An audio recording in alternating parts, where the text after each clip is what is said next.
pues especialmente porque pues, la tutoría pasada no alcanzamos a verlo en su totalidad, les voy a hacer una propuesta y es lo siguiente. Vamos a hacer un mapa conceptual juntos. Y así pues les queda también como insumo para el parcial. ¿Les parece? Pues para estudiar. ¿Les parece?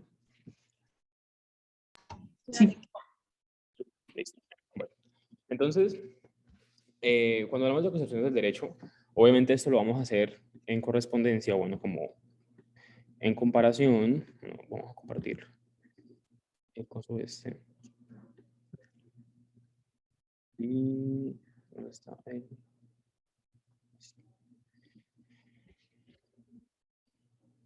Ahí están viendo tanto el texto como el mapa, ¿cierto? Sí. Entonces no cabe estas vainas, Dios mío. Bueno, entonces, pues yo ya les había dicho la sesión pasada, como vean, o sea, es muy importante cuando ustedes hagan su trabajo y cuando ustedes hagan las lecturas, pues piensen de manera sistemática, o sea, como que intenten revisar bien los títulos, subtítulos, porque así es como ustedes van a ir haciéndose una buena idea de, pues, cuáles son las partes y cuáles son como los aspectos importantes. Entonces, dentro de un mapa conceptual, hay que ser, pues me imagino que ustedes ya habrán hecho alguno en su vida. Y si no, pues bueno, como que siempre la primera vez. Si alguien de pronto entra a la sala de espera, me avisan que aquí no puedo ver. Vamos a poner eso. Entonces, pues hay que ser muy concretos y hay que saber muy bien pues qué información vamos a integrar y qué información no vamos a integrar. Entonces, contemplando que en lo que nos queremos enfocar en este momento es en el tema de las concepciones, pues entonces vamos a partir de ellas. Entonces, tenemos aquí en el centro las concepciones del derecho. Entonces, a partir de lo que yo les expliqué en la tutoría pasada, ¿ustedes cuáles serían, que serían como los 4 puntos que irían acá? ¿Qué dirían como que ustedes cuáles piensan que son esos puntos tan importantes y sobre los cuales la lectura también profundiza? Porque eso es lo más relevante, como que si yo me pongo a revisar la lectura, yo veo cada subtítulo, yo me voy dando cuenta de que hay unas temáticas en las que Atienza profundiza y que son los que yo tengo que conocer. Entonces les pregunto, ¿cuáles vendrían siendo esas 4 como subtítulos de esos 4 temas que vamos a colocar aquí?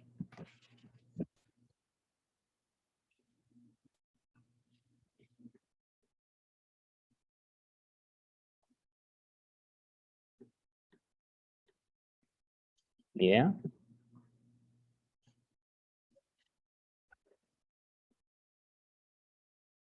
Chicos, ¿Eso no es Sí, lo sí, de señor. formalismo? Lo de formalismo, realismo jurídico y eso. muy bien, precisamente. Entonces vamos a hacer una oposición, por eso esos colores son los opuestos. Entonces vamos a tener por un lado el formalismo jurídico, el ¿Normativismo? cognitivismo, No, sí, es otro. sí. Entonces, formalismo jurídico, vamos a tener el normativismo. Bueno, pues eso por el otro lado. Hagámoslo por oposiciones, lo que les había explicado. Como que podemos, si bien no son perfectamente opuestas, como que es útil entenderlo por oposición. Entonces, opuesto al formalismo jurídico tenemos el qué. Realismo. El realismo jurídico, muy bien. Y entonces del otro lado del mapa, ¿qué vamos a poner? Vamos a poner el que ya habían nombrado, el normativismo. Y nos falta uno. ¿Cuál es? Ius positivismo, creo que es. Ius naturalismo. Naturalismo. Eso. Muy bien. Ya la tienen claro.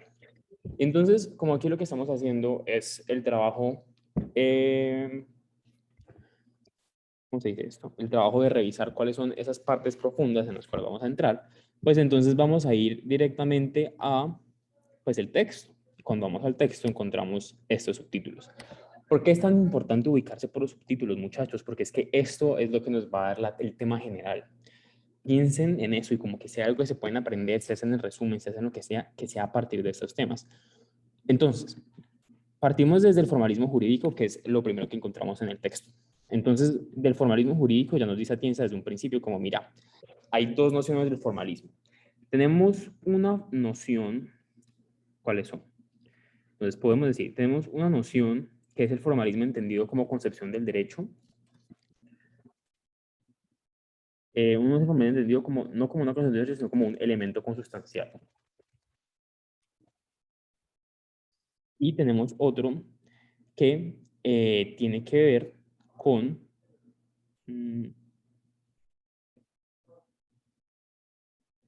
pues que precisamente tiene que ver con la concepción del derecho.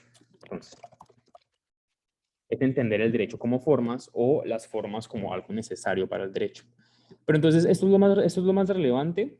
Pues realmente no. O sea, como que esto solamente es unos apuntes que podemos saber y que son útiles para entenderlo y para tener una concepción un poquito más amplia de lo que viene significando el formalismo. Entonces, no vamos a profundizar en eso, porque eso no es lo más relevante. Pero entonces, ¿qué sí vamos a hacer? Vamos a tomar esto y vemos que el siguiente apartado se llama las características del formalismo. Y eso sí que nos interesa. Entonces vamos a plantearlo aquí y vamos a retomar los elementos más importantes de esas características del formalismo. Entonces, primero, la característica que nos plantea Tienza es que el derecho es un sistema completo y coherente. Segundo, nos dice legisladores como creadores de derecho. Tercero, el derecho estático. Cuarto, el verdadero derecho equivale a las reglas generales. Quinto, el derecho es más perfecto entre más general. Sexto, los conceptos jurídicos tienen una lógica interna. Obviamente ya voy a explicar esto, ¿no? Séptimo, las decisiones judiciales, silogismo judicial, certeza y predecibilidad, interpretación como operación cognoscitiva y formalismo a la sociedad, derecho. Y derecho, algo. Entonces resulta que estas vienen siendo ¿qué? Las 11 características, vamos a ponerlo por acá, del formalismo. Entonces, recordemos algo súper simple, muchachos. O sea, el formalismo es básicamente, ya sea entender las formas como un elemento consustancial, o sea, es decir, que es inescapable. Que lo queramos o no, el derecho va a tener unos ciertos elementos formalistas. Y es precisamente por eso que el formalismo no se opone a otras corrientes, como el positivismo o como el naturalismo. Y ustedes ya leyeron que, por ejemplo, en el tema del naturalismo encontramos el derecho naturalista procedimental. Y eso básicamente es una concepción formal del derecho, pero entendiendo el formalismo como un elemento consustancial, o sea, como algo necesario, algo relacionado con la sustancia del derecho. De ahí que el formalismo no se oponga ni al normativismo ni al justnaturalismo, porque precisamente podemos hablar y podemos tener perspectivas que son positivistas formalistas, así como podemos tener perspectivas justnaturalistas formalistas. Entonces, ¿cuáles son sus características? El derecho como sistema. Eso significa que el derecho tiene una serie de componentes, tiene una serie de elementos que son importantes y que esos componentes se empiezan a relacionar entre ellos. ¿Por qué es tan importante el derecho como sistema? Y si hay una característica que se les queda, pues que sea esa, porque precisamente eso es lo que les permite entender el resto. O sea, cuando decimos que el derecho es un sistema complejo, completo y coherente, hacemos referencia a que existen esas partes, como ya les había dicho, y esas partes, por ejemplo, son los legisladores y son los jueces. Entonces, el legislador crea estas reglas generales que son tan importantes para el formalismo y el juez lo que hace es que por medio del silogismo judicial, ¿el silogismo judicial qué es? El silogismo es, yo tomo una premisa general, tomo un caso particular y lo que hago es coger ese caso particular y meterlo en la regla general. Entonces, por ejemplo, si yo voy al Código Penal y me dice que matar a otro incurrirá en pena de prisión de no sé cuántos años, pues entonces yo tengo el caso de que Isabela mató a Juan, perdón, burto el ejemplo, pero Isabela mató a Juan. Entonces yo tengo el caso particular. ¿Yo qué hago? Yo digo, Isabela mató a Juan. Entonces lo que hago es aplicar la norma. Y sencillamente digo, Isabela tiene que ir a la cárcel. Ese es el silogismo judicial. Entonces, ¿por qué eso hace parte de un sistema completo? Porque básicamente te está diciendo como el mismo sistema, o sea, el derecho a partir de sus partes, de su legislador, te da los componentes de esos casos particulares, te da el componente para que vos puedas tomar una decisión. Y en ese sentido, el derecho para ellos es especialmente estático, porque es que entonces, si el derecho está en constante movimiento, pues es muy difícil mantener el hilo. Entonces, y precisamente por eso, como lo que se quiere es que el derecho dé las pautas generales para que el juez solamente tenga que hacer el silogismo, pues entonces para ellos el derecho es más perfecto en tanto más generales sean sus reglas, porque es mucho más fácil subsumir, es mucho más fácil meter los casos particulares en las reglas generales. Y los conceptos jurídicos tienen una lógica interna. ¿Por qué? Porque precisamente tenemos entendido que van a funcionar como partes dentro de un gran sistema. Esto, de partes como un gran sistema y la idea de las reglas generales, contribuye a que haya certeza y predecibilidad. Porque como sabemos cuáles son las reglas generales y estamos en la capacidad de subsumir casos particulares en ellas, nosotros mismos como individuos, no solamente el juez, pues sabemos qué esperarnos y a qué atendernos. Cuando la regla es tan clara como el artículo del homicidio, que dice literalmente el que matara a otro incurrirá en pena de prisión de tantos meses a tantos meses, pues ahí como que es muy, como que cuando alguien mata a alguien sabe que lo más probable es que lo manden a prisión y por eso intentan que no los pillen, porque saben que si los pillan, pues entonces van a ir a prisión. Eso es lo que nos da una perspectiva formal del derecho. En ese sentido, la interpretación es una operación cognoscitiva, es decir, yo busco entender, yo busco conocer cuál es el significado de esa oración, de ese enunciado que tengo enfrente. Muy rápido porque es bastante tema, entonces si no entienden algo, abren el micrófono y me escriben y me dicen, listo. Para ellos el derecho es ajeno a la sociedad, porque a ellos no les interesan los hechos, porque precisamente son, ¿qué? Son formalistas, ¿sí? O sea, formal se opone a realidad, se opone a sustancia. Y eso es muy importante, nunca lo olviden. Y finalmente el derecho es como algo sagrado, pero pues bueno, eso ya es más como ideológico. Y esto es básicamente esos elementos del formalismo jurídico. Pero como siempre, no olvidemos que el formalismo no se opone al naturalismo o al normativismo, sino que si queremos entenderlo en sentido, pues como en perspectiva opositiva, pues se opondría a un realismo jurídico. Entonces yo ahora voy a revisar el realismo jurídico. Entonces yo chismoseo y me digo como que, mira, tengo el realismo jurídico en sentido amplio, tengo esto acá, y tengo el realismo jurídico americano y el escandinavo. Entonces, pues básicamente esos van a ser mis apartados. Entonces yo voy a tener, por un lado, el realismo jurídico americano y el realismo jurídico escandinavo.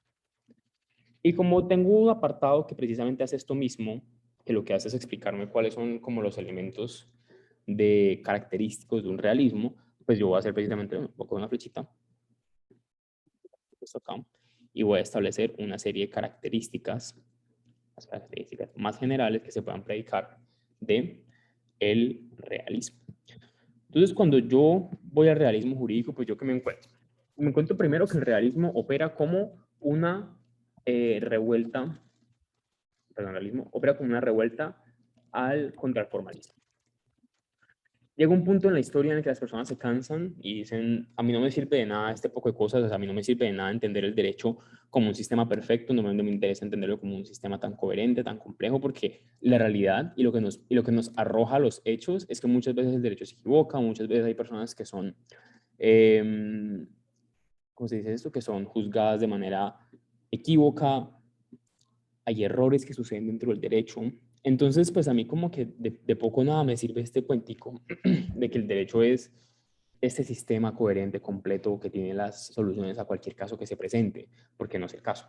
Entonces, en ese sentido aparecen diferentes concepciones del derecho, aparecen como la jurisprudencia de intereses, el derecho vivo, la escuela del derecho libre, etcétera, etcétera, etcétera.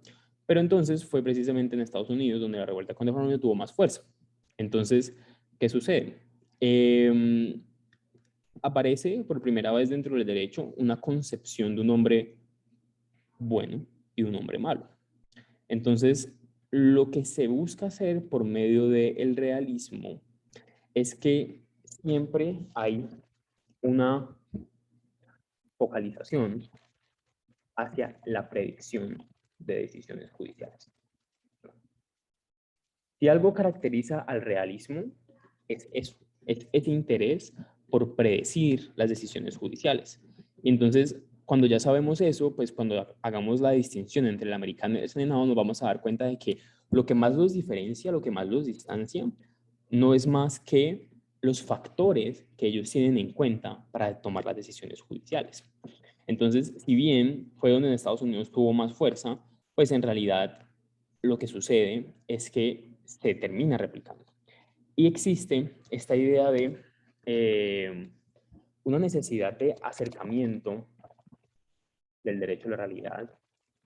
Existe también una, como que el foco del realismo, si ustedes se fijan, ya no es el derecho, sino las personas, que, o bueno, llamémoslos así, los agentes jurídicos. Porque, ¿qué pasa? O sea, a ellos lo que les interesa es decirme, mira, es que esto pasa con el juez, esas son las decisiones que va a tomar el juez, y en ese sentido se traslada el foco de atención hacia el juez y la tarea judicial. Esto no pasaba en el formalismo. Si queremos agregar otra característica del formalismo sería eso, como que el foco principal es el legislador. O sea, el legislador es el protagonista, es la superestrella, es el main character en el formalismo jurídico. El main character en el realismo jurídico, ¿quién es? El juez, porque el juez es el que hace el derecho, es el que lo aplica, es el que verdaderamente se acerca, el que tiene ese carácter palpable.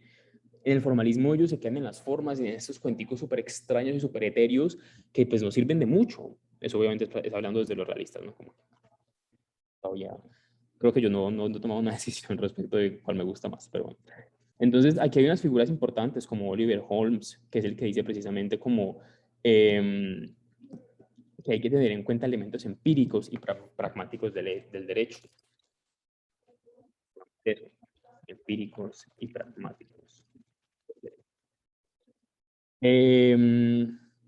Entonces, lo que él busca, por ejemplo, Holmes, es esta transición, pero pues obviamente eso ya toca como incorporarlo dentro del americano, y es entender el derecho a partir de el hombre malo. Entonces, entender el derecho a partir del hombre malo.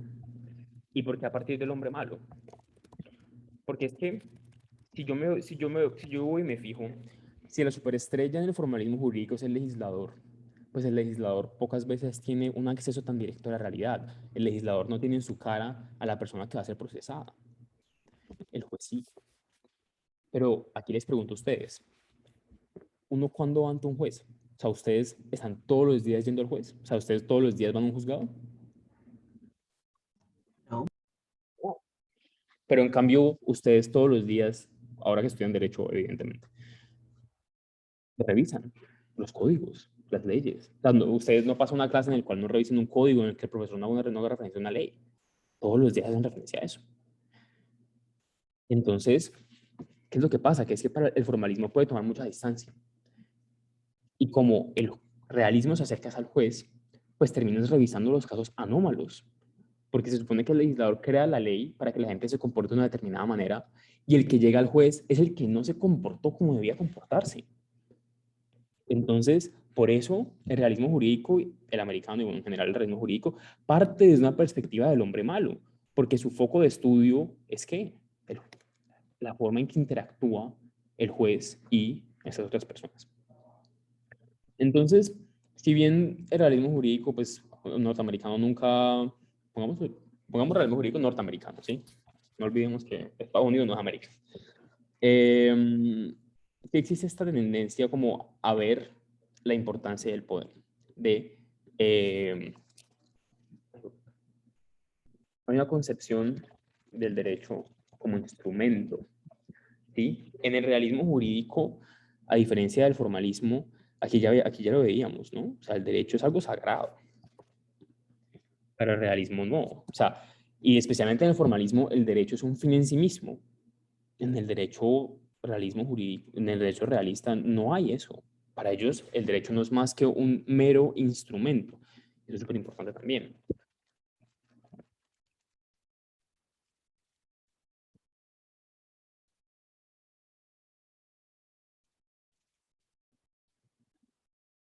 Y entonces, vamos a poner aquí unos cuantos autores importantes. ¿Les parece?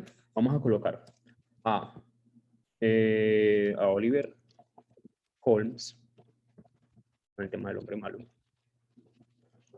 Vamos a poner a Carl Llewellyn. Él tiene una historia súper interesante. A Jerome Frank, a Felix Cohen.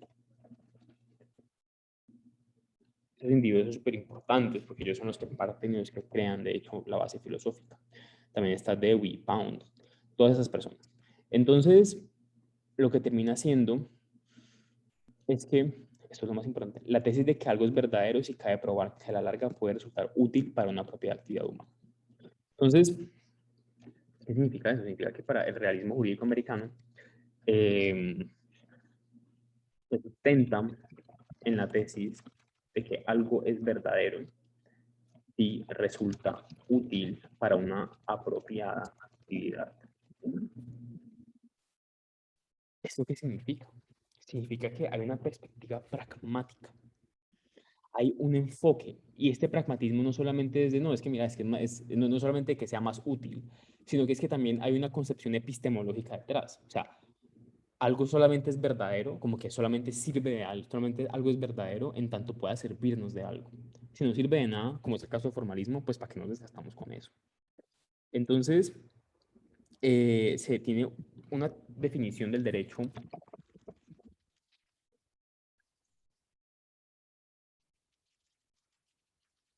en términos del comportamiento.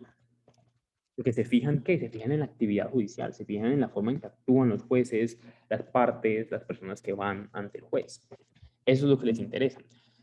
Porque de resto, pues no sirve mucho. No hay un enfoque en la norma, hay un enfoque en la práctica, hay un enfoque en la jurisprudencia, por ejemplo, en las decisiones.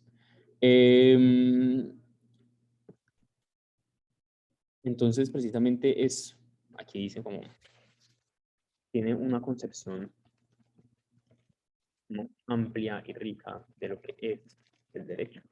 Porque también incluye los actos. O sea, aquí en el formalismo, lo más importante para ellos era ¿qué? Pues la norma. Y pues realmente si la norma es lo más importante para ellos, pues lo vuelve un poco aburrido, ¿no les parece? Como esto.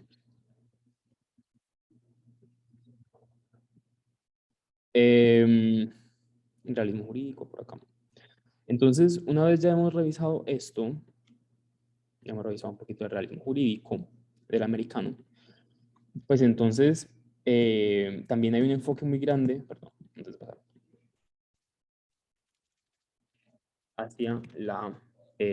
hacia la eficacia, especialmente, eso es de todos, pero especialmente al americano.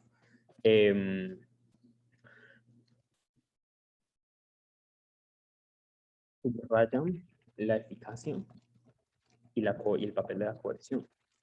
Es lo más importante porque es a partir de la coerción, y la coerción entendida a partir, entendida a partir del juez. Porque al final del día el que impone la sanción, ¿quién es? El juez. Entonces, eso es fundamental porque de no tenerlo en cuenta, pues en realidad no nos estamos enfocando en lo que para ellos les sirve. Entonces, para ellos la eficacia es lo más importante. Mientras que si yo voy, y por ejemplo el realismo jurídico se caracteriza ¿por qué? Porque es una posición reduccionista que te dice como la validez es equivalente a la eficacia. Mientras que si yo me voy aquí al formalismo, ¿qué pasa? Bueno, pero eso es más, bueno, el formalismo, no podemos predicar esas cosas porque, o sea, yo no puedo establecer la relación entre eficacia y validez tan fácilmente dentro del formalismo. Pero bueno, se las voy a poner como para que más nos lo entiendan, pero para ellos la validez se predica, o validez es equivalente, es que ese es el problema. Pero bueno, para los formalistas, la validez se logra con el cumplimiento de criterios formales. Porque recordemos que para los formalistas lo que les interesa en el derecho es que entenderlo como un sistema completo y coherente. Entonces, para ellos sí ponen una importancia muy grande al tema de la validez, porque la validez es lo que te permite saber si una norma pertenece o no a ese sistema completo. Entonces, si no sabemos si esa norma pertenece a ese sistema completo, pues es muy difícil establecer un sistema completo. Como los formalistas no entienden el derecho a partir de un sistema completo, sino que lo entienden a partir, es más bien de los actos, pues entonces lo que realmente interesa es que esas normas sean eficaces, que esas normas se apliquen y que la gente se comporte de acuerdo a esas normas. Eso es muy, muy, muy importante. Y resulta que la eficacia también puede ser entendida como aplicación de la norma y como respeto a la norma. O sea, hay dos maneras de entender la eficacia, como el hecho de que los jueces apliquen la norma y también como hecho de que los individuos se comporten de acuerdo a la norma, que tengan en cuenta la norma cuando van a actuar. Dentro del realismo jurídico americano encontramos esta distinción que es que propia muy al positivismo, y por eso como que a veces es complicado, pero sí tiene un positivismo metodológico. Es decir, su acercamiento al derecho es neutral moralmente. ¿Eso qué significa? Eso significa que para los realistas no hay un enfoque muy grande en qué es lo que más nos interesa. O sea, no hay un enfoque muy grande en si esos actos son buenos o son malos. Hay un enfoque más bien en por qué se toman esas decisiones y qué se lleva a tomar esas decisiones. Recordemos que en el realismo jurídico la tarea es que es principalmente predictiva. Entonces, como se encarga de predecir, pues para yo poder realmente tener una ciencia predictiva, pues yo tengo que ser muy objetivo, porque eso pasa con la biología, o con la física, o con incluso las matemáticas. Si yo puedo prever para yo poder prever algo, para yo poder predecir algo, por ejemplo en física, pues yo digo, mira, es que las leyes de la gravedad, pasa esto, que no sé, la ley de Newton, no sé qué vaina, pues entonces yo puedo predecir a partir de estos cálculos, yo digo que el cometa Halley va a pasar por Cali el 8 de septiembre de 2021, a partir de mis cálculos. Y todo eso se basó en qué? En normas que son objetivas, que no hacen juicios de valor. Entonces yo a ustedes no les pregunto, un físico nunca les va a decir, no, es que es bueno moralmente hablando que el cometa Halley pase, es malo moralmente hablando que el cometa Halley pase, pues no, a ellos no les interesa eso. Para los realistas hacen algo similar en ese sentido, y es que a ellos no les interesa determinar como si esas prácticas son del todo buenas o son del todo malas. Ellos simplemente se interesan por la práctica. Entonces, se encargan de describirla y de acercarse y hacer el acercamiento al derecho como hecho, como práctica, de la manera más neutral posible. Entonces, pero en ese sentido, como que tampoco se preocuparon, no hubo preocupación por construir una ciencia del derecho. O sea, no se encargaron de ser sistemáticos al respecto. No estaban particularmente interesados en ese tema.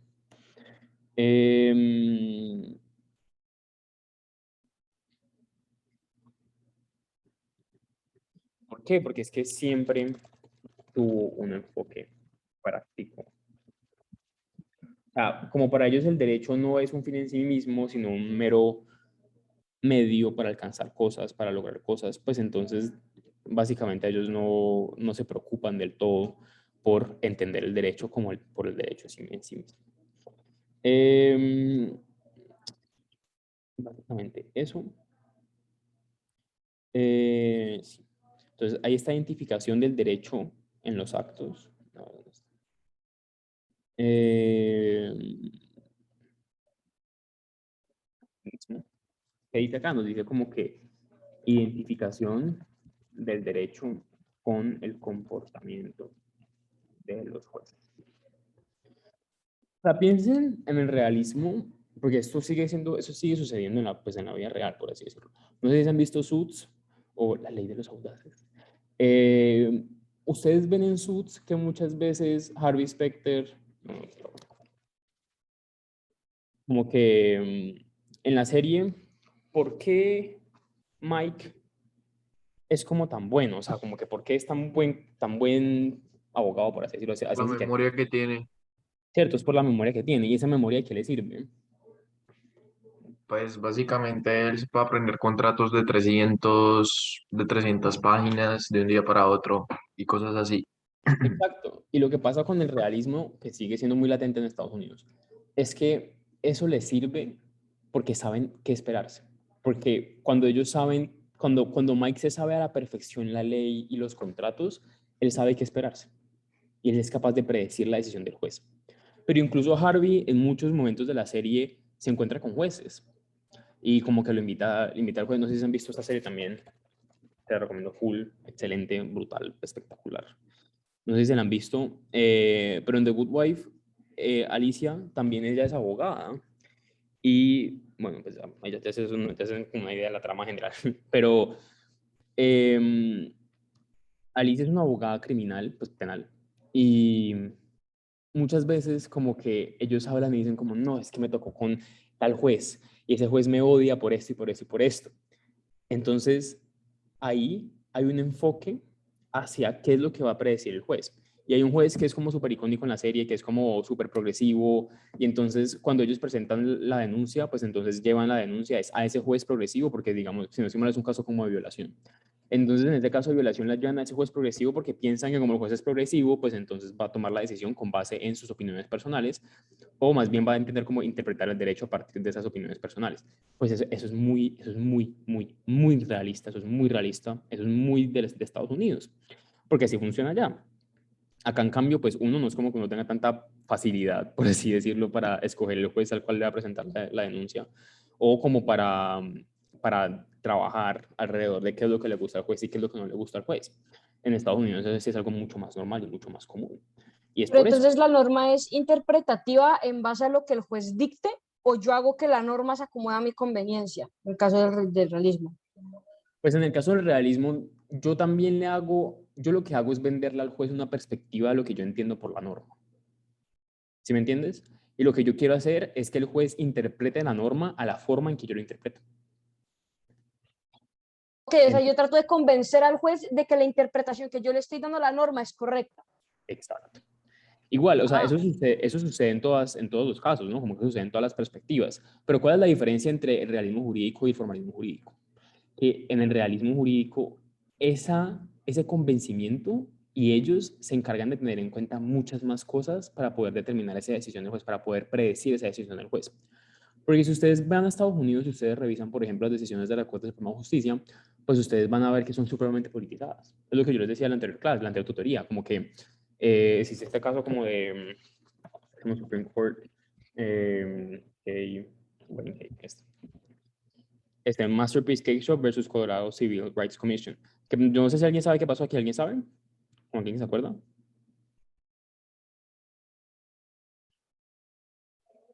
¿De qué exactamente?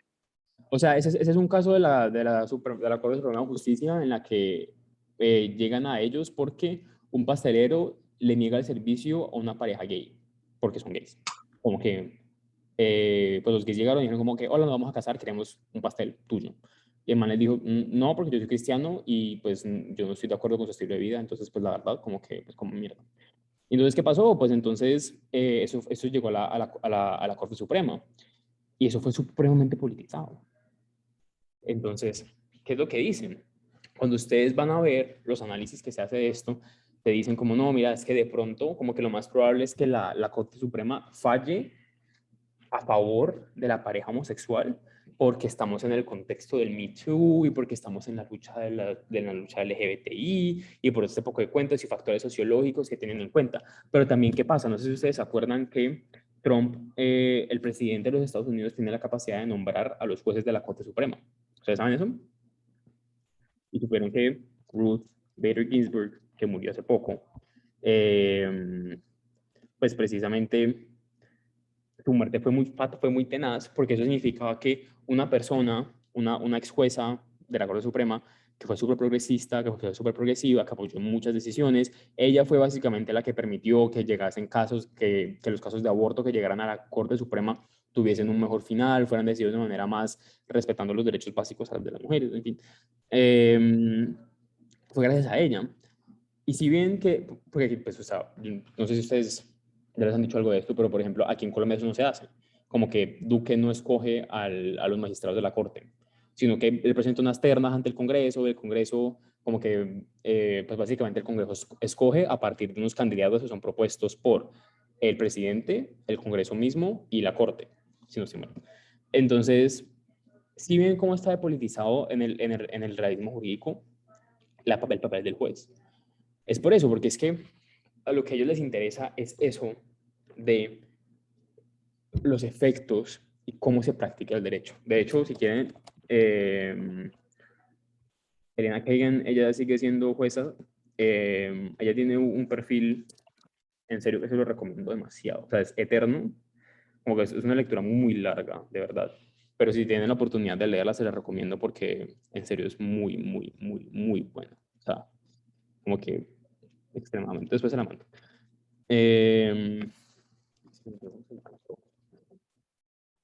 Entonces, básicamente, esas son como las características principales de el realismo jurídico americano. ¿Tienen preguntas?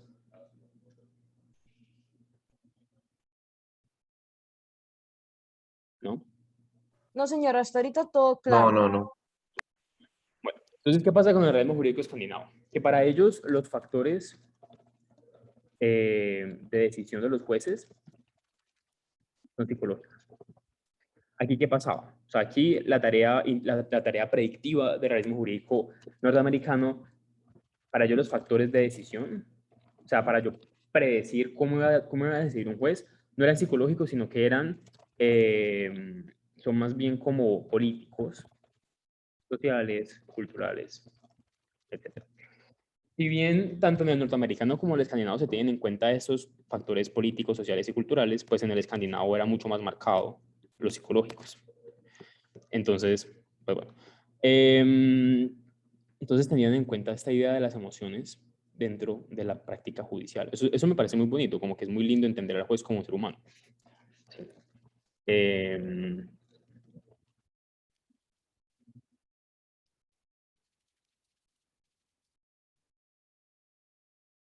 Todo eso es súper importante para la concepción de la práctica judicial y del realismo jurídico norteamericano. Hay una concepción del derecho en una realidad infiere. ¿Eso qué significa? Que a diferencia del formalismo jurídico, el derecho es dinámico. ¿Y qué lleva a que el derecho sea tan dinámico? Pues precisamente su contexto social. Hay un reconocimiento del contexto social. El derecho no es ajeno a la sociedad, sino que precisamente cambia con ella. Entonces hay una concepción del derecho como un sistema abierto y de todas formas sigue manteniéndose un cierto carácter, por así decirlo, como instrumental. Sí, como que igual todo el realismo jurídico se entiende a partir de la instrumentalización del derecho, o sea, el derecho como un fin para como un medio para llegar a fines. Entonces, realmente la distinción entre escandinavo y americano pues no es muy profunda para Atienza, pero pues igual es importante que la tengan en cuenta. Entonces, aquí, como pueden ver, ya hicimos un pequeño acercamiento a, primero, la concepción formalista del derecho, entendiendo que existe un elemento consustancial, que hay dos concepciones de entender el formalismo jurídico. La formalidad como un elemento consustancial, es decir, como algo necesario del derecho, algo añadido a su sustancia, como que el derecho no puede existir sin formalidades. Y otra como una concepción en todo el sentido de la palabra, o sea, el derecho es formalidad, como entendiendo el derecho como formas, no como sustancia. Y por otro lado tenemos el realismo jurídico, que lo que hace es enfocarse en el tema de la práctica judicial y entender el derecho más bien como algo mucho más práctico, pragmático y enfocado precisamente en la práctica judicial. ¿Hasta aquí hay dudas? ¿Todo claro? Todo claro. Maravilloso. Ahora pasamos a la segunda etapa de nuestra lectura, que tiene que ver con el normativismo y pues ya más adelante con el naturalismo. Entonces, ¿qué es lo que nos dice Atienza? Nos dice, mira, o sea, el normativismo hay dos exponentes fundamentales. Tenemos el formalista, que es el de Hans Kelsen, y tenemos el analítico, que es el de Herbert L. A. Hart. Entonces, tanto Kelsen como Hart, como llevan además adelante con Dworkin, con el neo-ius naturalismo, pues son quizás, pues para mí son como los juristas más importantes pues, que conocemos, como que todo el mundo los conoce, o sea, no hay un solo abogado que no conozca a quién es Hart. Entonces, esta concepción positivista, ¿en qué se asemejan? O sea, como que si queremos hacer un análisis de esas características esenciales del derecho normativista, pues entonces yo qué me voy. Pues entonces yo me voy a ir primero, de que si bien son muy similares, son muy distintos como las perspectivas de Kelsen y de Hart, pues al final del día sí compré una serie de similitudes. Lo fundamental es que parten de la idea, o sea, parten de la distinción entre describir y explicar el derecho. Bueno, la distinción entre describir y explicar el derecho y valorar. Entonces, ¿esto qué es? Es una distinción entre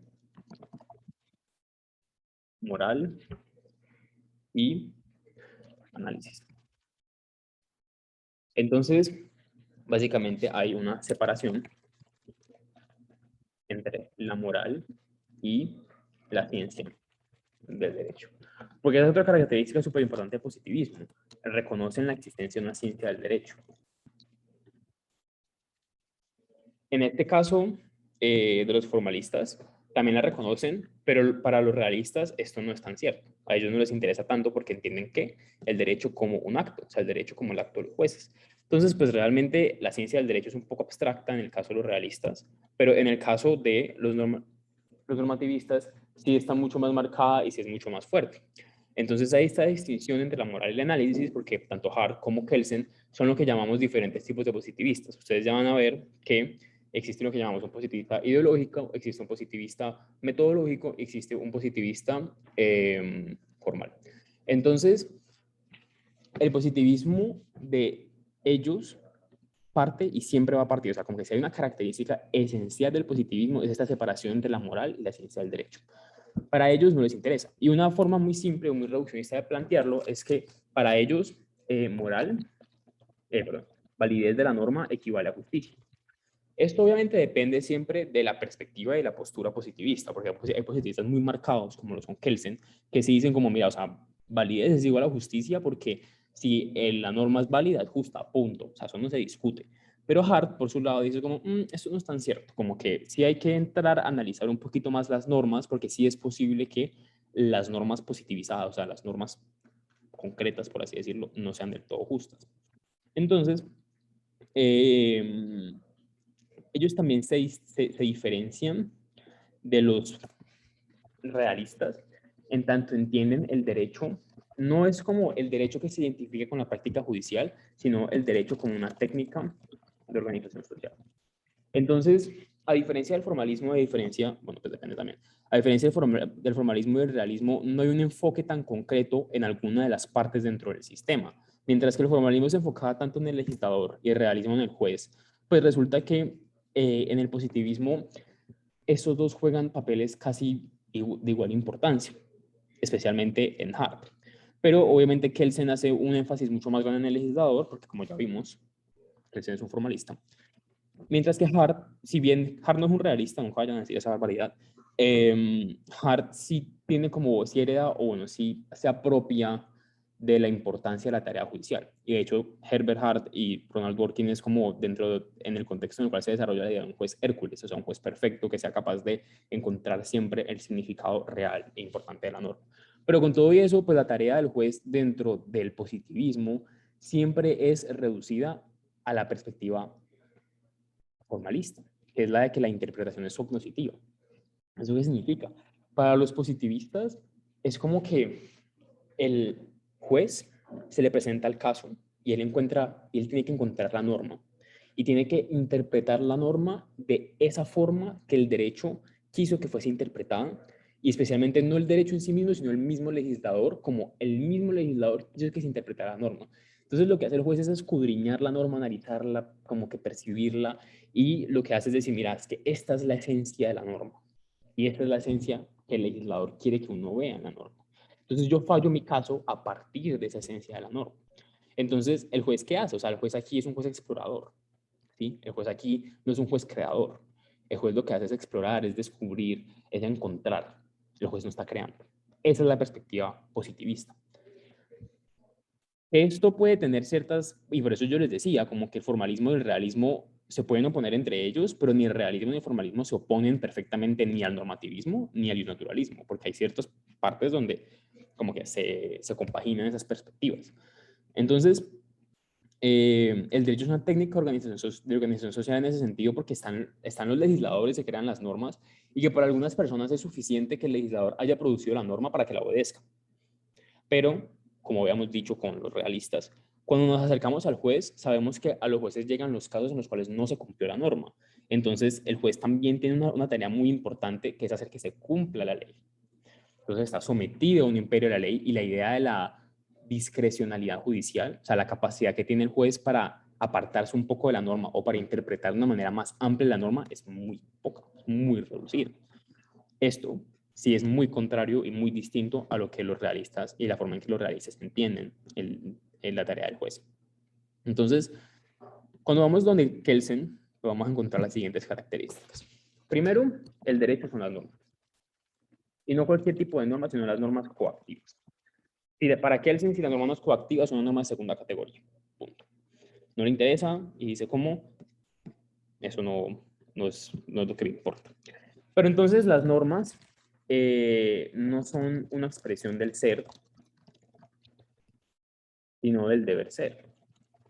Es decir, las normas buscan mostrar cómo debería ser el mundo. Yo creo que eso podríamos colocarlo.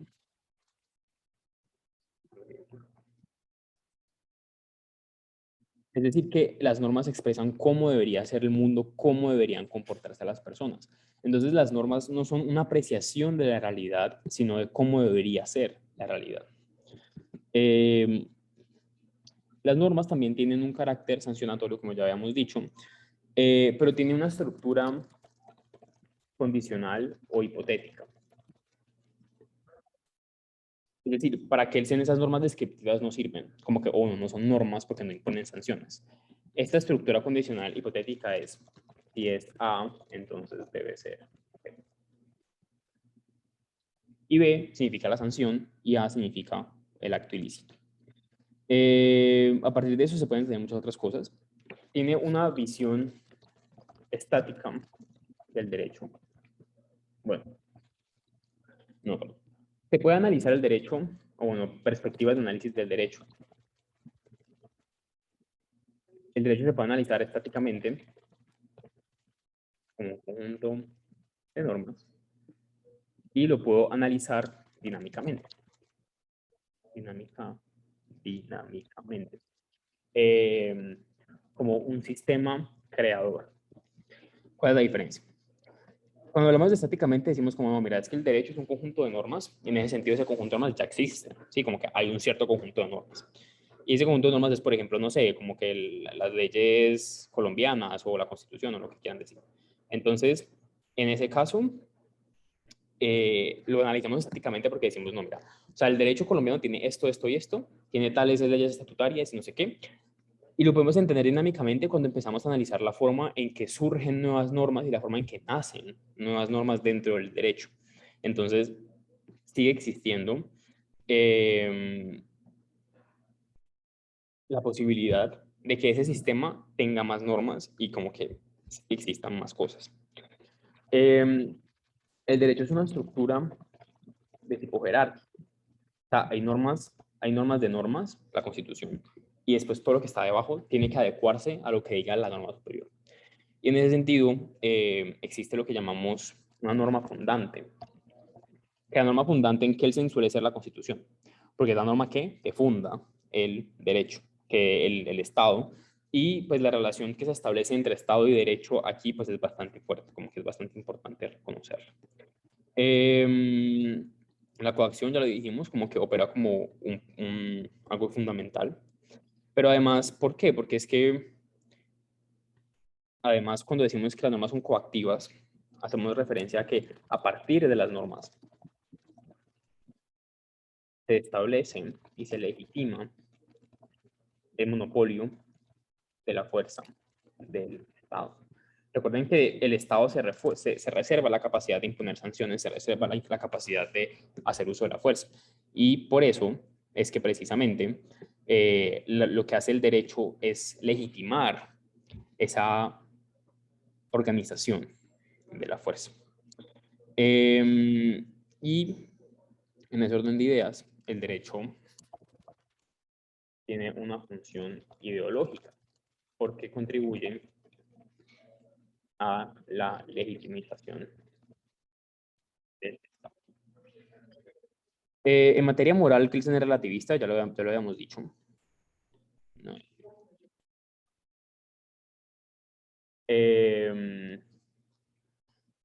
Relativismo moral. Kelsen no se, como que para Kelsen se parte desde la presunción de que un sistema, de que el sistema es justo y es bueno por el simple hecho de ser el sistema. Como que, o sea, lo que puede llegar a ser derecho y lo que llega a ser derecho tiene que ser bueno. No es posible, o sea, es inaceptable pensar que el derecho puede llegar a ser como malo, por así decirlo. Esto Atienza lo plantea de una manera distinta. Pues básicamente para él, según lo que plantea, la tesis de que un orden social y moral no constituye derechos inaceptable, porque al final del día como que Kelsen tiene un sentido, como que para Kelsen el sentido de la obligación siempre es más importante que cualquier otra cosa. Entonces, como que puede ser bueno, puede ser malo, realmente como que no le termina de interesar. Entonces, el derecho puede ser bueno, puede ser malo, igual pues por el mero hecho de ser derecho hay que seguirlo, como que hay que cumplir. Kelsen tiene, y yo creo que ustedes lo leerán, Kelsen tiene un librito que se llama ¿qué es la justicia? Algo así, en que plantea sus visiones morales y que esta perspectiva yo siento que no cabe muy bien, o sea, como que esa perspectiva tiensa no cabe muy bien en lo que dice Kelsen de la justicia y de la moral. La idea de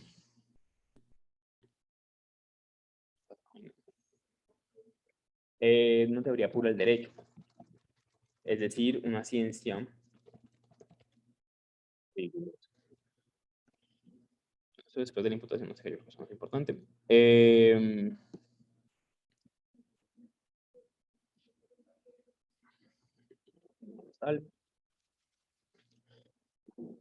Básicamente, los juicios, bueno, perdón, en ese sentido, como es una ciencia rigurosa, es objetiva. ¿Y qué significa que sea objetiva y qué implica que sea objetiva? Que sus juicios no son valorativos. Lo que la tarea del científico del derecho es presentar las interpretaciones posibles de la norma. O sea, es describirlas, ¿sí? Como que, es decir, cuáles son. Bueno, no fundamental, normativa. Listo. Entonces, pues bueno, eso ahí es un pequeño resumen de cuáles son como las características fundamentales de Kelsen. Pero bueno, ahí tienen un poquito más largo. Pero bueno, planteémoslo como por... a ver, acá. Entonces, resumen. ¿Cuáles son las características de Kelsen? Primero, dice Atienza. Derecho es una disciplina normativa, axiológicamente neutral y autónoma con respecto a las ciencias sociales. Entonces, Kelsen no incluye, como que no le interesa incluir el resto de las ciencias, como que cuáles son las que también influyen. Entiende el derecho como un sistema único, propio, autónomo, que la verdad no necesita, o sea, para Kelsen el derecho es como una bichota, ¿sí? Como que no necesita de nadie para funcionar bien y para existir bien. Como que el derecho puede solo y puede con todo solo, ¿sí? Bueno, lo mismo con la interpretación, puramente cognitiva. Eso es con Kelsen. ¿Preguntas? Todo claro. ¿Qué hace Hart? Hart hace algo un poco distinto a Kelsen, muy distinto. Es que para Hart, lo que nos plantea la lectura es lo siguiente. Hart entiende una sociología descriptiva. Entonces, ahí se pueden ir dando cuenta de que hay una relación un poco más fuerte entre Hart y el realismo jurídico. Porque recuerden que pues, el realismo es una especie de sociología también porque se encarga de analizar la conducta de unos ciertos individuos en sociedad, los jueces. Y pues al final del día como que Hart hace algo muy similar. Pues no muy similar, pero sí similar. Entonces, para Hart el derecho no puede verse como un conjunto de órdenes acompañadas de amenazas. Que es al final del día como lo entiende Kelsen. O sea, para Kelsen las normas, el derecho es un conjunto de normas que son coactivas. Para Hart no. Hart hace una distinción entre normas primarias y normas secundarias. Entonces las normas primarias como que son las que se encargan de imponer obligaciones y las normas secundarias de otorgar facultades. Entonces, para él, como que no siempre puede haber amenazas, y eso es muy cierto, como que si ustedes van al derecho, pues como que hay muchos derechos, pero efectivamente, cuando yo tengo un derecho, la otra persona tiene una obligación, y no cumplir esa obligación está acompañado de amenaza. Entonces, pues en ese sentido, como que hay cosas que se pueden entender de ambos que son definitivamente interesantes o curiosas.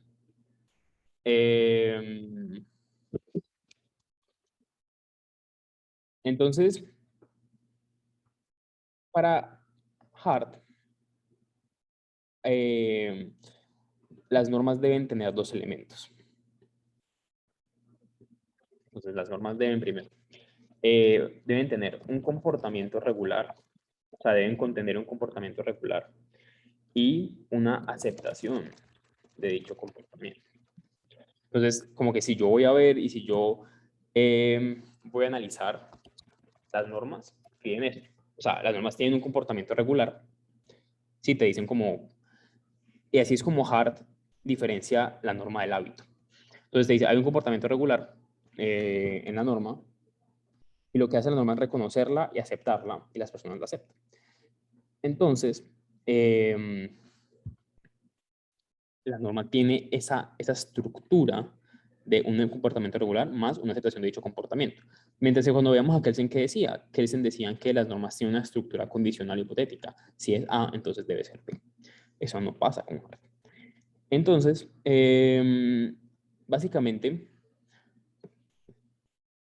Hart también sostiene una separación entre derecho y moral,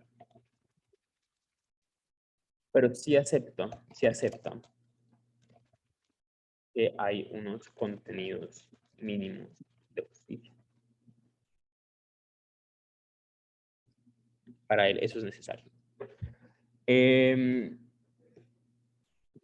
La diferencia y la razón por la cual Hart es considerado también un positivista metodológico es por eso, porque él se acerca al derecho sin hacer juicios de valores, mientras que pues, los naturalistas sí, como que los naturalistas estudian el derecho desde una perspectiva de qué está bien y qué está mal al final del día.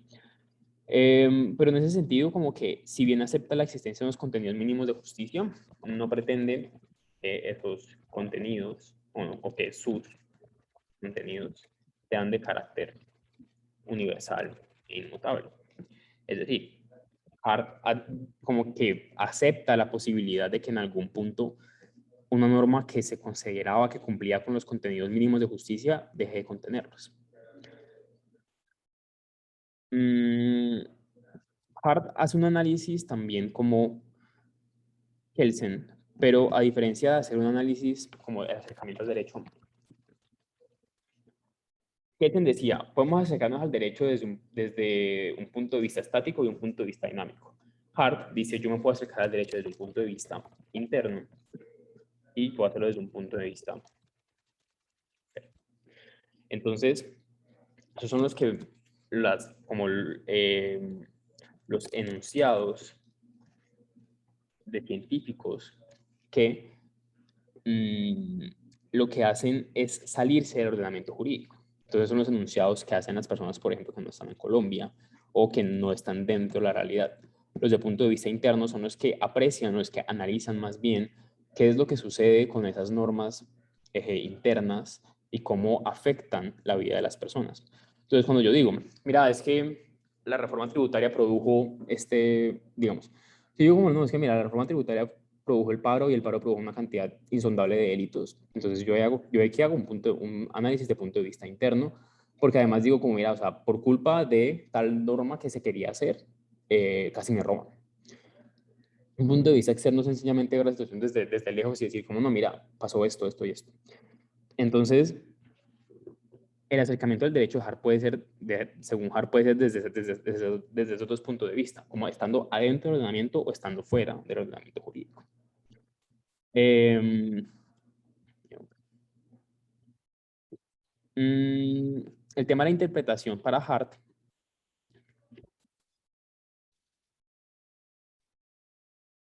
el derecho tiene una textura abierta.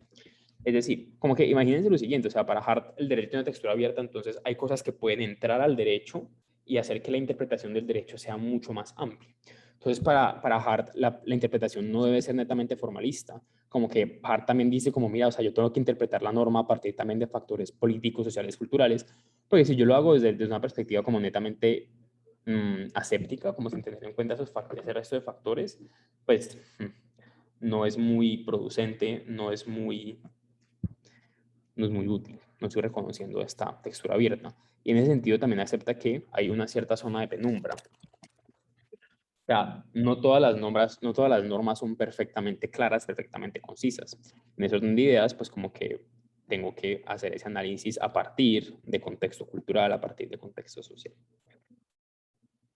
Ya, terminamos con O Hart. sea, por eso es que se interpreta, porque al no haber una normativa completamente clara contemplando todos esos factores, ahí es donde entra ya el jurista a argumentar a favor o en contra de, pues según Hart, ¿no? Es lo que estoy entendiendo. Exacto, exacto. Pregunta, ¿ese cuadro tú nos lo puedes dejar a nosotros, por favor? Obviamente, el Gracias. punto precisamente era eso, cómo hacerlo con ustedes para que vieran cómo yo lo voy haciendo y pues que les quede para...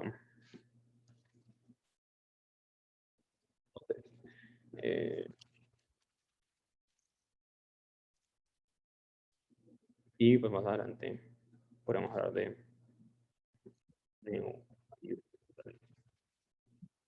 Bueno, entonces aquí vamos a encontrar dos perspectivas principales, la del naturalismo y la del procedimental de Fuller. Después él habla de marxismo jurídico, entonces eso significa que nos faltó algo. El marxismo. No se salga de acá. Un momento.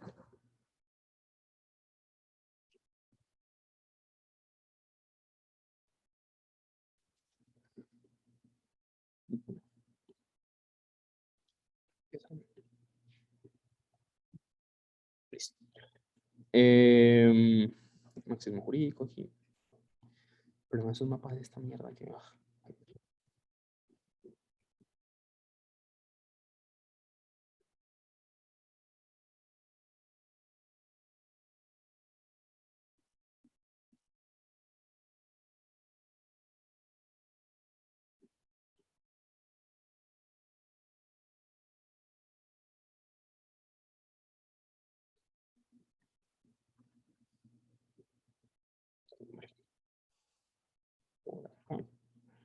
Listo. Y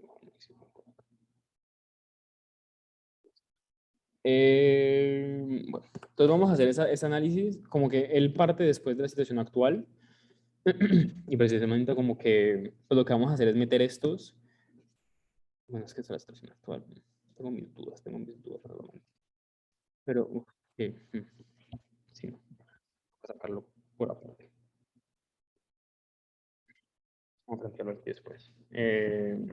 Situación actual. Lo voy a poner por aparte porque me parece más metodológicamente hablando. Entonces, Neo Youth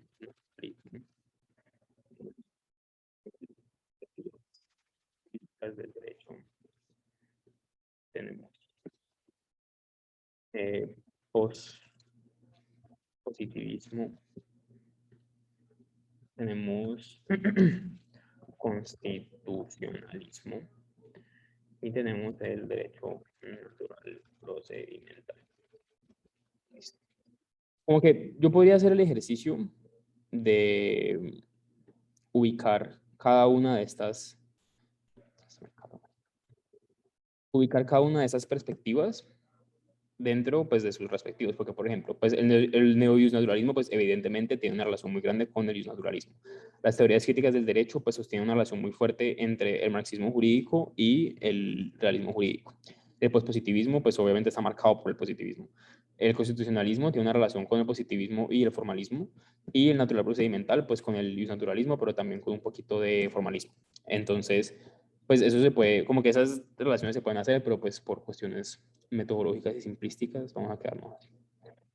Entonces, no. Bueno, entonces, el naturalismo del siglo XX, pues, está caracterizado principalmente por la escolástica.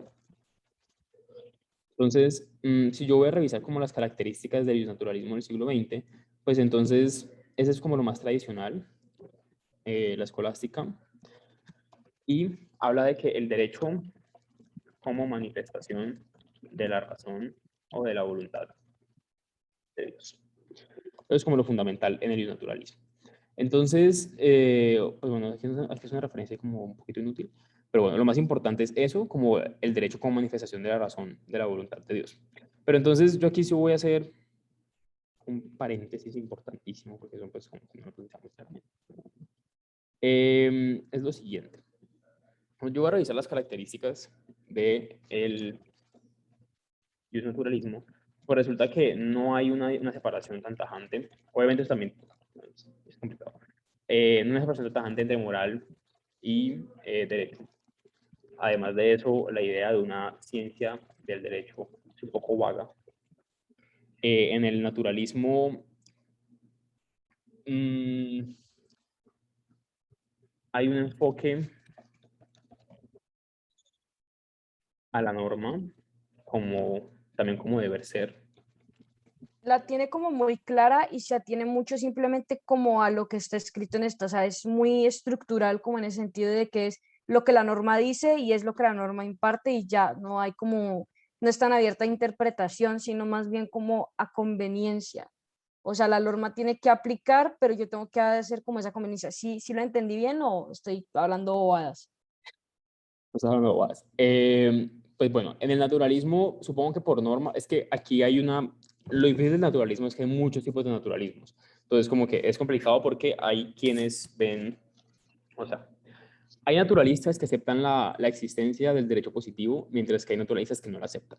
Entonces te dicen, y esa es la diferencia, en un punto lo plantea como la diferencia entre el naturalismo ontológico y el deontológico. ¿Lo que significa? Y eso, por ejemplo, pues, está en la lectura directamente con el deontológico. Entonces, te dice como, mira, aquí el deontológico te dice el derecho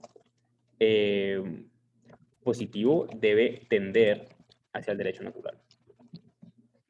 Entonces, te dice como, mira, o sea, debería ser como el derecho natural. Entonces, te dice, el ordenamiento, el derecho positivo, debería ser como el derecho natural. Entonces, te aceptan que el derecho positivo, el que existe como tal, el que aplicamos, puede no adecuarse y no como identificarse eh, con el derecho natural. El naturalismo ontológico te dice, no, o sea, el derecho positivo es el derecho natural. Entonces, ¿eso qué significa? Significa que para ellos, es mejor colocarlo aparte. Vamos a colocarlo Ok, aquí. o sea que no estaba hablando tanta bobada como pensaba, No, o sea, sí tengo más o menos claro, ok. sí, o sea, como que te estabas parando en una perspectiva del derecho natural. Eh, Ontológico.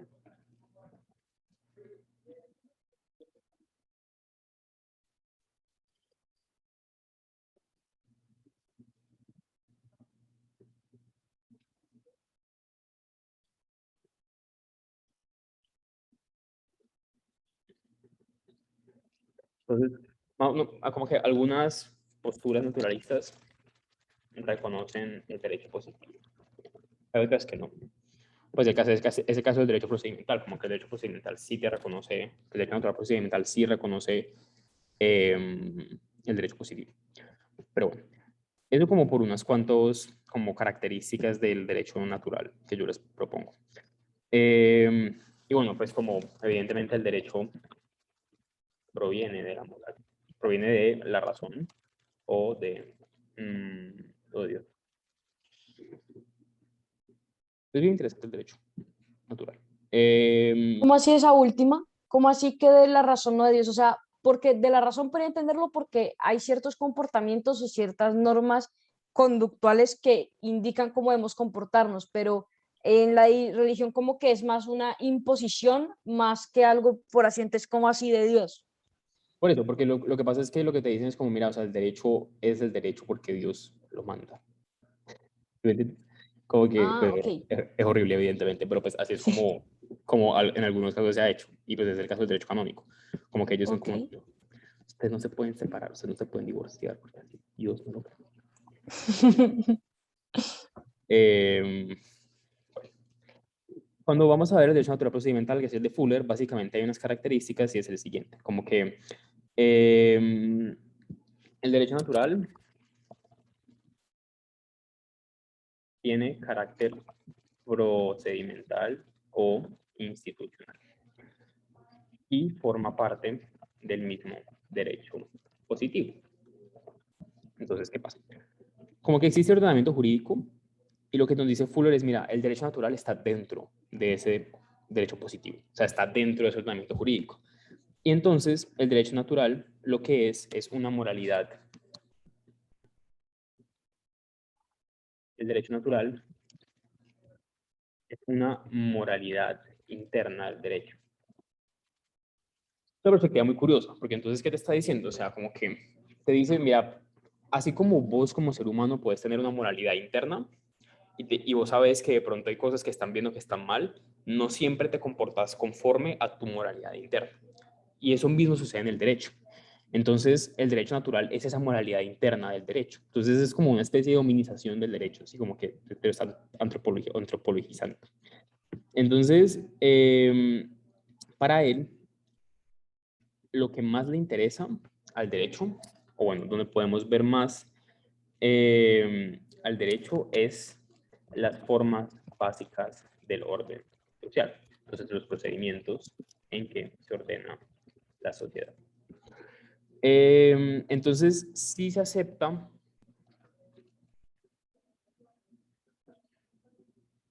entonces existen normas, pero también, pero están separadas de la realidad. En parte de algo, entonces hace esta distinción entre realidad natural y realidad incomprensible. En la realidad incomprensible están las normas, porque es ahí donde como que funcionan ellas, están separadas de los hechos y de lo que realmente sucede. Entonces, las normas pues tienen un carácter un poco como complejo, por así decirlo.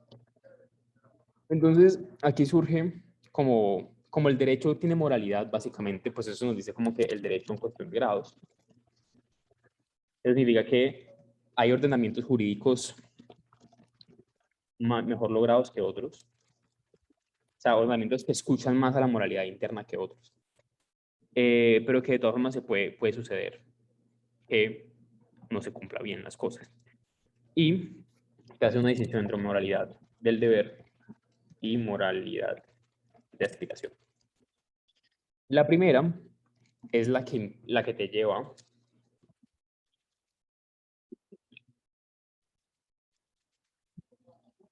moral de deber.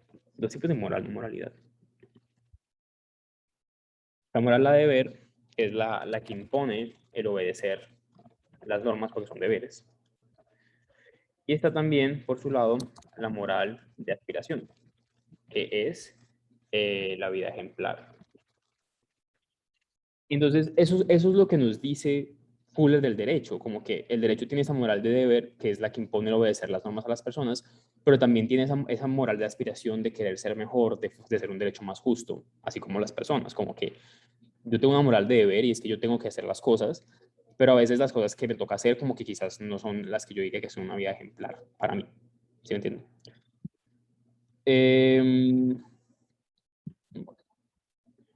Entonces, otro elemento es que no hay separación entre derecho y moral.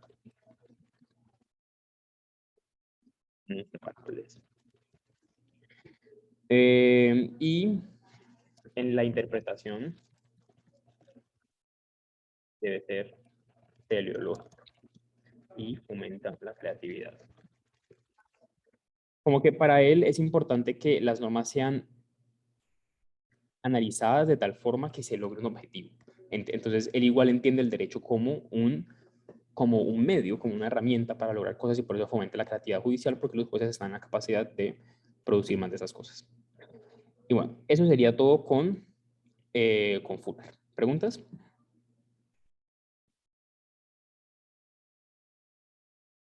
¿Todo claro? Está claro. Ay, Dios mío, que estrés está mal. ¿Qué pasa?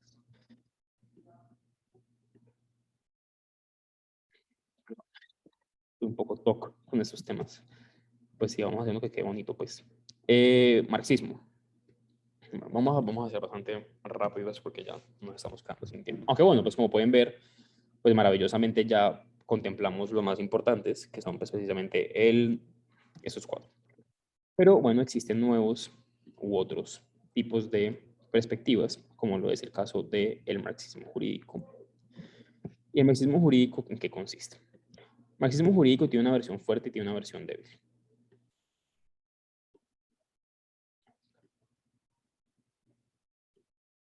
Ay, maldita sea.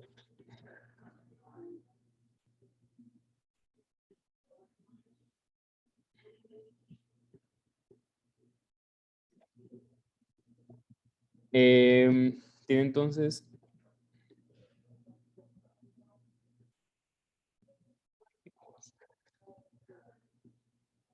Listo.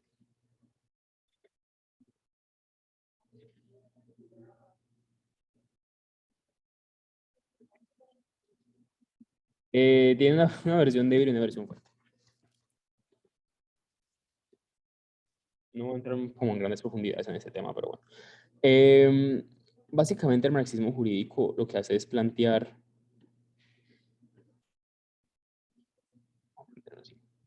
una crítica del derecho. Entonces, vamos a plantearlo de la siguiente manera. Básicamente, tiende a ver el derecho de forma negativa. Ve el derecho como una herramienta para la dominación.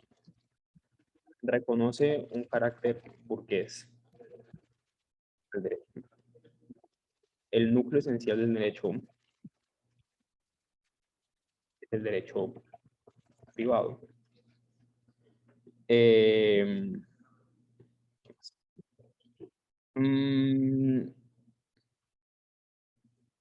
Regula las relaciones entre poseedores de mercancías que intercambian diferentes. Duda de que el derecho pueda jugar un papel importante en la transformación social. Como que esas son... Es como grande esto.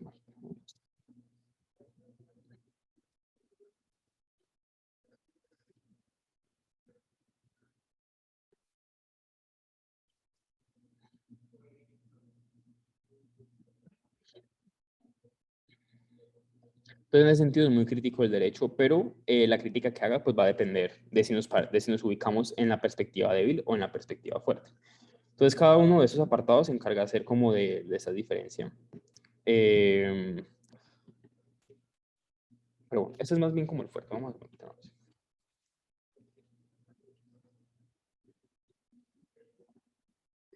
En el fuerte, duda profundamente de que, bueno, derecho es negativo, es malo. ¿No? Es malo. El derecho se reduce al derecho porque ¿qué más puedes?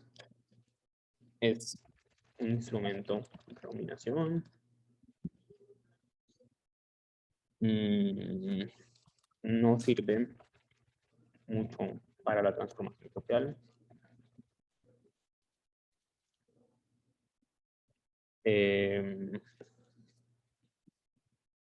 niega la posibilidad de una ciencia del derecho.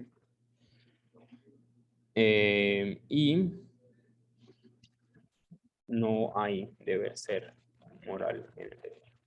Estoy diciendo como las características del marxismo fuerte.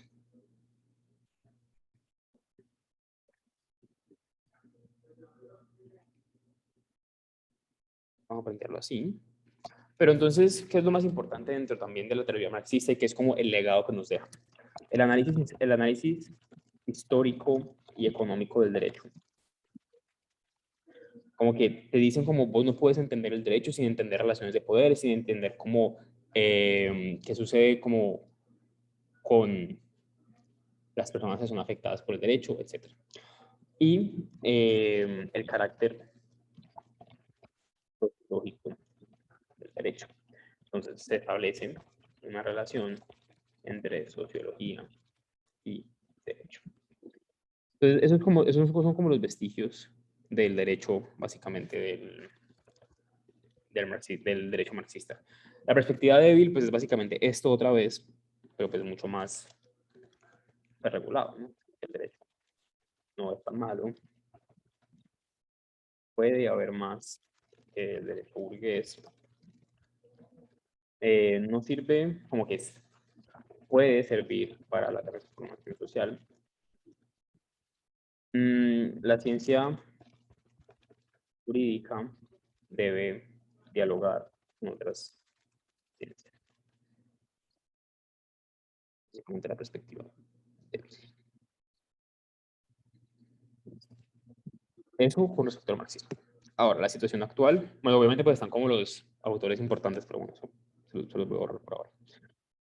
La situación actual, pues bueno, eso es diciendo como lo que ha pasado hoy en día, como que básicamente hoy en día no existen como corrientes o concepciones tan marcadas como las honestas, sino que son reinterpretaciones o recomprensiones de las mismas.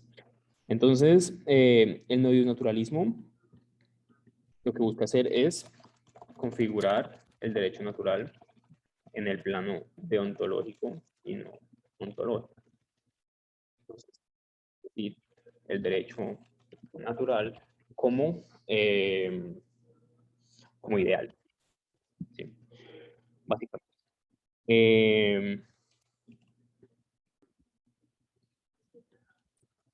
Cuya función es guiar la actividad jurídica. ¿Sí? Teorías críticas del derecho.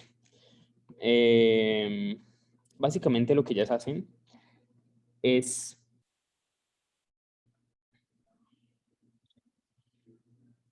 entenderse, es una continuación del programa crítico de los realistas, en los cuales se analiza las prácticas jurídicas y sus efectos en la sociedad, buscando mejorar.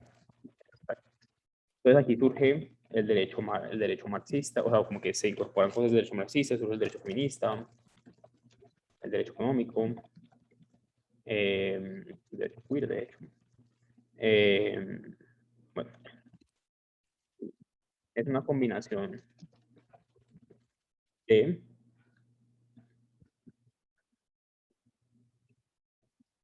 adopta un punto de vista.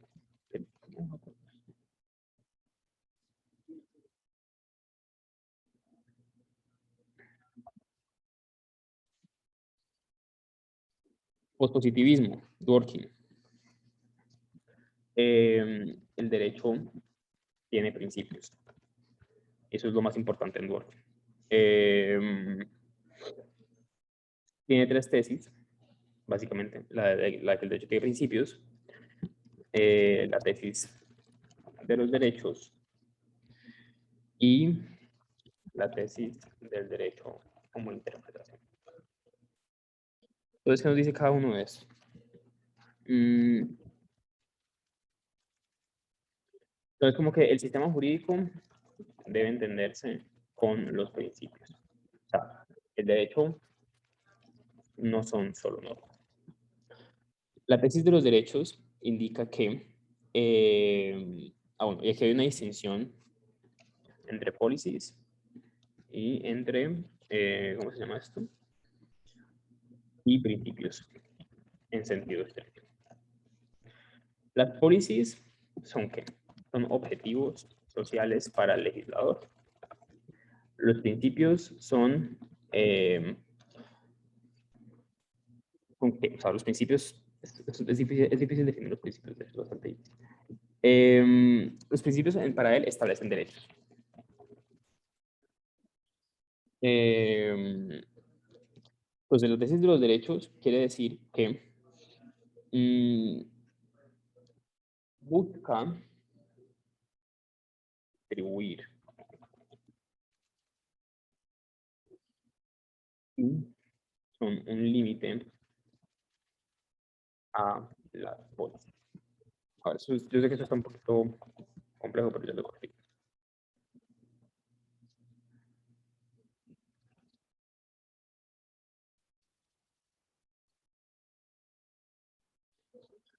Entonces, cuando hablamos de principios como policies, hacemos referencia a que hay algunos principios que son objetivos sociales para el legislador. Entonces, esos objetivos sociales pueden ser, no sé, como que, por ejemplo, la preponderancia de la, ¿cómo se llama esto? De la propiedad privada por encima de la propiedad colectiva. Entonces, hay diferentes principios que rigen la actividad del legislador porque hay unos objetivos sociales que se quieren cumplir. Entonces, eso puede ser, no sé, como la justicia, la libertad, la equidad, etc. Mientras que hay principios en sentido estricto que lo que hacen es establecer derechos y formas en que se debe interpretar y se debe entender las normas.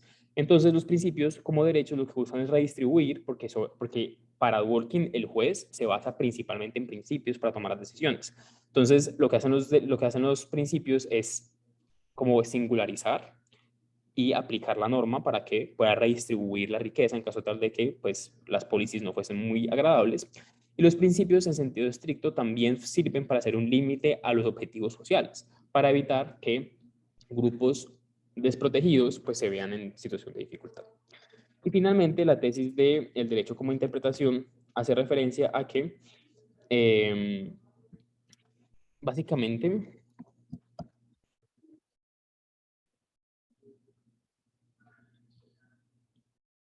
entender la norma a partir de los principios y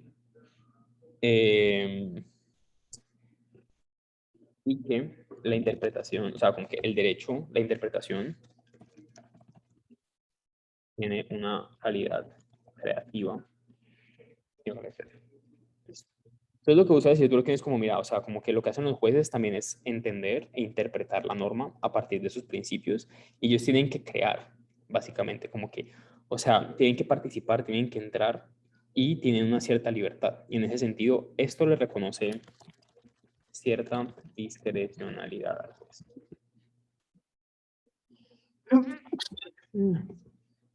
Listo. Para ir más constitucionalistas. Entonces, el constitucionalismo surge pues porque los estados empiezan a fundamentarse en constituciones, como que ya no es solamente como la costumbre lo que entra en juego, sino que las constituciones también juegan un rol supremamente importante. Entonces, ¿qué sucede?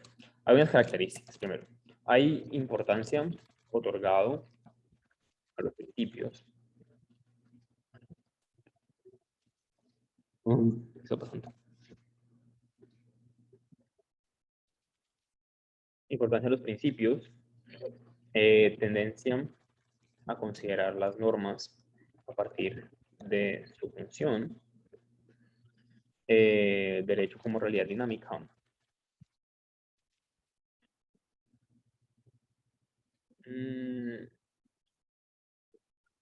la interpretación, debilitamiento del lenguaje descriptivo y prescriptivo, la asunción del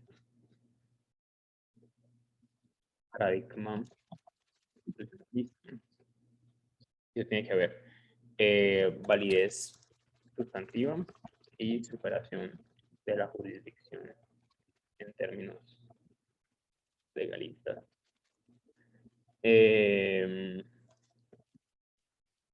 Tesis de relación entre el derecho y la moral, tendencia a integrar las diversas esferas de la razón práctica. La razón práctica es la parte de nuestro intelecto que nos permite tomar decisiones a partir de razones.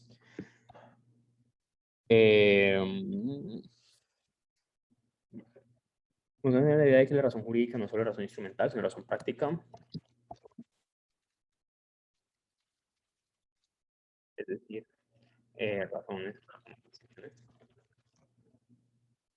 Es decir, como que el derecho suministra razones para tomar decisiones.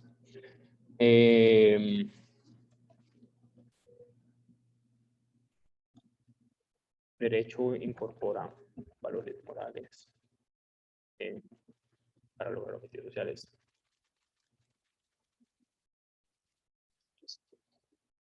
Bueno, es todo esto. En el constitucionalismo hay un reconocimiento expreso a los principios, aceptando que ellos son fundamentales para la efectiva práctica jurídica. Y no solamente los principios entendidos en el sentido de working, sino entendidos de diversas maneras. Entonces los principios se entienden como eso que nos permite tener más de algo bueno. Entonces los principios en ese sentido son mandatos de optimización. Entonces los principios como mandatos de optimización hace referencia a que a partir de los principios conseguimos más de algo. Entonces, ¿qué es lo que queremos conseguir en el derecho o en el ordenamiento jurídico? Por ejemplo, si vamos a la Constitución, pues nos habla de una serie de principios constitucionales y nos habla de una serie de derechos constitucionales, que son como, por ejemplo, la libertad, la vida digna. Entonces, lo que se quiere es que a partir de otros mecanismos del derecho se obtenga que más personas tengan vida digna. Entonces, esa es la importancia de los principios. Se entienden las normas a partir de su función, como que la norma ya no solamente es teórica, se entiende de una manera más práctica. El derecho es una realidad dinámica, importancia en interpretación, como que para ellos es fundamental. El juez tiene un papel mucho más preponderante aquí. Ya no se habla solamente que el derecho tenga un lenguaje prescriptivo, sino que también se reconoce otra dimensión del lenguaje del derecho. En el paradigma constitucionalista, ya no solamente se trata de que la Constitución me dé la validez de las normas, sino que, o sea, es importante tanto la validez formal como la validez sustancial o material. Es decir, es importante que las normas, su contenido sea adecuado al contenido moral de la Constitución. Y hay superación de la jurisdicción en términos legalistas, haciendo referencia a que la jurisdicción ya no solamente es como lo que dice la ley, la jurisdicción es la capacidad para resolver conflictos. Entonces, ya no solamente existe el juez, sino que existen otros métodos alternativos de solución de conflictos, como el conciliador, el amigable componedor, el árbitro, etc. Hay una relación entre el derecho y la moral, la reconocen expresamente, como que aceptan que el derecho tiene un cierto componente moral, que es importante utilizarlo y disfrutarlo para que la sociedad funcione de manera correcta. Hay una tendencia a integrar las diversas esferas de la razón práctica. Entonces significa que el derecho ya no se entiende como algo sagrado que está ajeno a todo, sino que es derecho más política, más moral. Entonces, la razón práctica es lo que les decía, esa parte de nuestro intelecto que nos permite tomar decisiones y actuar de determinadas formas a partir de razones. Y en ese sentido, el derecho nos suministra razones para tomar decisiones y para actuar de una determinada manera. El derecho no es solamente la norma, sino que el derecho te dice, el derecho, o sea, no es que vos cumplas la norma porque sí, sino que te dice, mira, es que el derecho te suministra razones para tomar una decisión. Entonces, como el derecho te dice, si matas a alguien, te mando a la cárcel, pues vos tenés en cuenta eso para no matar a alguien. Entonces, como que si uno no mata a alguien, quizás no es por el mero deber de obedecer la norma, sino que también es porque es una razón suficientemente grande para uno ir a la posibilidad de ir a la cárcel como para no matar a alguien. Y el derecho, obviamente pongo un ejemplo súper exagerado, pero pues, bueno, pueden pensarlo en otras esferas. Y finalmente, el derecho incorpora valores morales para lograr objetivos sociales. Y bueno, chicos, lo logramos. Entonces, ahora vamos a hacer lo siguiente. Ya acabamos. Les voy a pedir que por favor llenen esta encuestica por la asistencia. La mando por el grupo para que la llenen. Y El link del mapita conceptual. sí, obviamente. Yo les pido que lo cumplan, que llenen la asistencia. Y ya déjenme, les creo. Ya, denme un ratico, logro, porque es que estas, como que imprimir eso mapas conceptuales es difícil. ¿Tienen preguntas, inquietudes, sugerencias, algo les, como que les que van fundidos en algo, no tienen dudas, cualquier cosa? No, la verdad, no muy claro y pues fue de ayuda para entender el capítulo 10 y tener un poco más de conceptos para unirlo.